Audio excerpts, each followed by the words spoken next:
your weekly view of young leaders taking big steps. This is Next Gen. Presented by PFI, home of Boo Daddy. We're here in Stott City, Missouri to meet Brendan Clybaker, a high school senior, and learn about his swine production project and the ins and outs of the National Proficiency Award that he just won. So I started this project as part of my supervised agricultural experience my freshman year. I had two reasons for starting my project. First, I needed money just to do things, but the second, probably greater reason, was just to learn about pigs. My family's had pigs forever, and I've always somewhat enjoyed them, but didn't know every small little detail and aspect of the operation, and wanted to learn more to help decide my future and decide if I wanted to keep on going in the swine production route or not. So let's go back to your freshman year of high school and how you decided that this scope of the swine production was kind of where you were going to head towards. Before I started FFA, I've been a 4-H member for 10 years now, and I'd always had pigs as part of my project. I'd had cattle and different other projects too as well, but it just seemed like the pigs were the part of the project that I enjoyed the most, the people that I connected with the most, and just where I felt the most at home and the most comfortable. Take me through the details, the nitty-gritty of your swine production project. So starting my freshman year, I didn't have near the responsibility I do now as a senior. I'd walk through the barns every day, check the pigs, make sure everybody was healthy, splash out the waterers to give them clean water and check the feeder levels. And then from there on, my responsibilities increased. I got started putting down straw bedding for the pigs, and then with that came baling and hauling the straw back to the barns. I started grinding the feed for the pigs and helping select which pigs needed to go to market and when, and everything just kind of grew from the very beginning. Well, let's kind of explain your project. It's your supervised agricultural experience project, and you went the route of placement. So explain placement and how that applies to your project. So there are two different kinds of supervised agricultural experiences. The first being placement and the second being entrepreneurship. Entrepreneurship is owning your own business, owning your own pigs.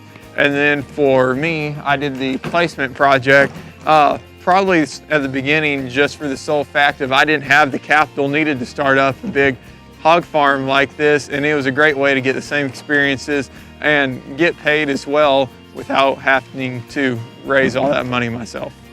So I know the big part of an SAE project and earning a proficiency award is keeping records.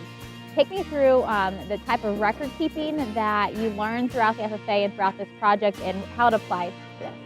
So every day after I come to the pig barns and do my work here on the farm, I have to keep track of my hours, which then go back to my employer to determine my pay, and that goes back into my record book, and from there is used for all sorts of reasons. It has the financial side of it as well, but in my state degree application and things such as that, I put my hours in, and that determines the number of points that I get for awards like my state degree and my proficiency award as well. The spring of my freshman year, after I'd been working here for several months, I'd gotten paid enough that my employers let me rent part of their buildings and pay part of the feed bill and buy my own pigs. And that's really where the bulk of my income comes from, are the pigs that I raise on my own entrepreneurship project that are paid through my placement experiences.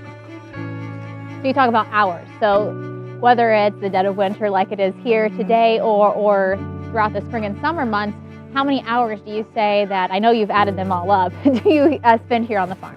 So I work on more than just the hog side of the farm, but it really just depends on the time of year. If it's in the winter, we might only spend 3 or 4 hours out on the farm during the day, but if it's during the summer, during harvest, we might spend 10 to 12 hours.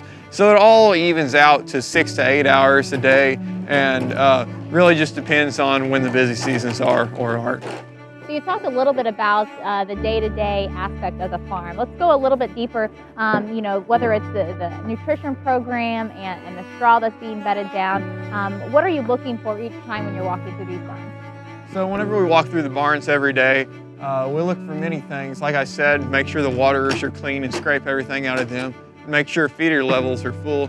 But from then on, look at the bedding, tell if it's bright and vibrant or not, that straw has a good color to it, or if it's starting to get a little bit dingy and ammonia levels are starting to get high, we put down more bedding to keep the pigs happy and healthy. And then from then on, just making sure every pig looks like he's doing okay. If they're laying down, get them up just to make sure that even if they are just sleeping, make sure they're not sick and that everybody looks like that they're healthy, eating and drinking as they should be, and everything's going well.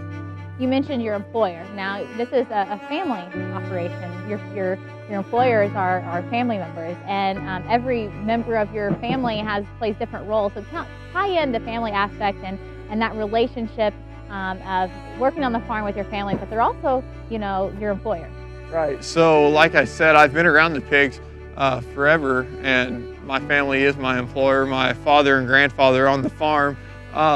But starting a project like this, when you start to get paid, there's a little different side to it. With your family being your employer, though they are your family, they're still paying you, and you still treat them like you would a different employer, and just have the same business relationship for the most part that anyone else would with their employer. Every farming operation is different, and they're met with different challenges.